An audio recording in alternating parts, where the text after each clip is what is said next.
Yesterday, we told you about the Daily News doing a hatchet interview with Bernie Sanders. And I told you all the different ways that they had manipulated that interview. They asked Bernie Sanders, how do you break up the big banks? And he says, through the Treasury, which is correct, and which is exactly what Hillary Clinton says. They say, well, how would the Fed have the authority to do that? Well, he didn't say the Federal Reserve would do it. You said that. And he says, no, the Treasury would do it under the authority of Dodd-Frank. They go, oh, so you think the Fed can't do it? I mean, the whole point was that it was a trap. It was a trap. Which companies? Do you think Apple is ruining the moral fiber of America? That was the first question they asked them. They asked 4 questions in a row about how corporations, are they going to ruin the moral fiber of America? So that he could say they will, or name specific corporations that people might like, so they can go, Bernie Sanders, look at what he is, right? And they did it on guns, and they said, they put words in his mouth about him saying the lawsuit is baseless, which he never said, and in the middle of the interview says, I didn't say that. Nonetheless, they ran this headline the very next day, Bernie Sandy Hook shame, right? Now, I told you in the middle of my analysis yesterday, hey, you know what? They're not done. You think they were just going to do Sandy Hook? They planted IEDs throughout that interview that they then expected to blow up later. So here comes number 2. I told you they'd do it on Israel. They had laid a bunch of traps for him on the question of Israel. And lo and behold, well, you look at that. Now there's an op-ed by that same editorial team from Daily News right after the interview titled, quote, "The Scary Bernie Sanders. The Democratic presidential candidate is very wrong on much surrounding Israel." Bernie, it was a trap all along. We told you.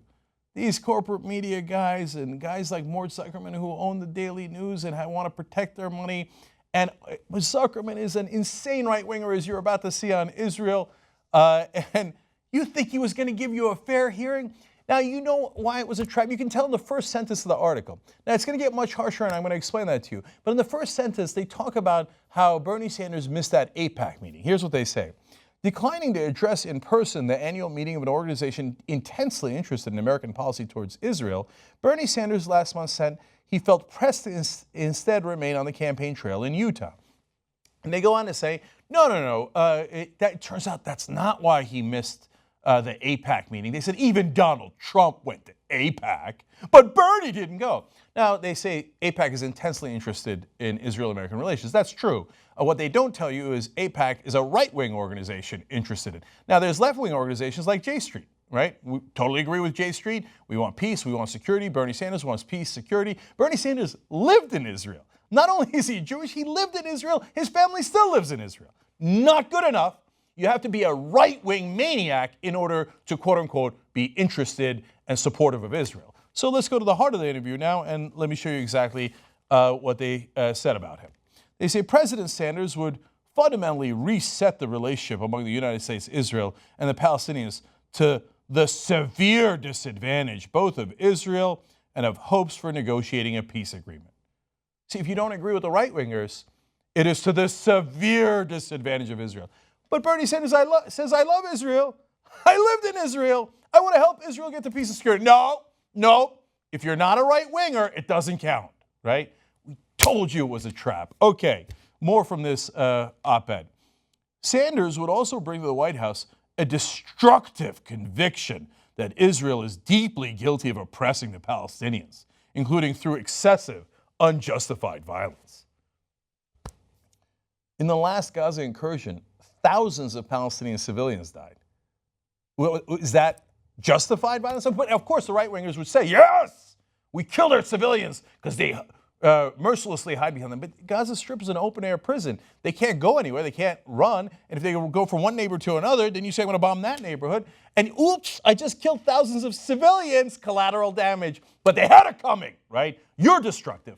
No, but Bernie Sanders is saying, for the moral fabric of Israel, can we get to a better place where we don't continue to occupy these people, right? And we don't continue to bomb them, and they don't bomb us. Wouldn't that be a better solution? No, we crush them. And if you don't agree with that, he thinks that Israel might have used excessive force. What a crazy idea. He thinks that, and he didn't say deeply guilty, again, they're putting words in his mouth, of oppressing the Palestinians. Really, you don't think the Israelis are oppressing the Palestinians at all? Like the occupation, the Palestinians every day, they're like, high five, we're still occupied. This is wonderful. You don't think there's any oppression of the Palestinians. Now, I'm not talking about the Palestinians attacking Israel, doing terrorism. That's terrible, but we all know that. They even bothered to ask him if Hamas was a terrorist group. Yes, he said, of course. Why are you even asking me if Hamas is a terrorist group? No one is sanctioning the violence of the Palestinians. We're saying, can we also be better and not do equal and opposite violence?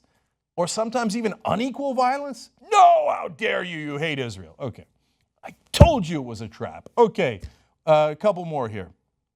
The op-ed of the Daily News, after setting the trap, then says this in their piece. He signals a presidency that would be wildly out of moral and pragmatic balance. So let's get this right. Because he says we should be decent to the Palestinians as well as decent to ourselves if we are Israeli citizens or care about Israel. He is immoral. They mention before that quote that he cares about Palestinian poverty. How immoral of him. Look at the morality of these guys.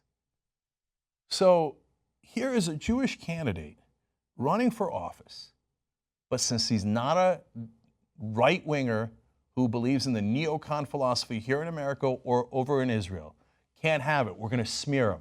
We're going to pretend he's against Israel, and we're going to invite him into a red wedding. We're going to ask him misleading questions. We're going to put words in his mouth. We're going to try to catch him. And even if he doesn't do any of that, who cares? We're going to run an op-ed the next day telling everybody that he hates Israel and that because of it, he's immoral.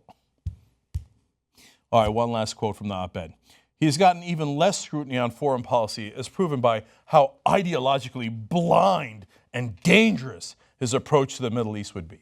So let me get this right. Continued war and occupation is not ideologically blind or dangerous. Trying to actually get peace and security for Israel and the Palestinians is immoral and dangerous. That's the views of the Daily News.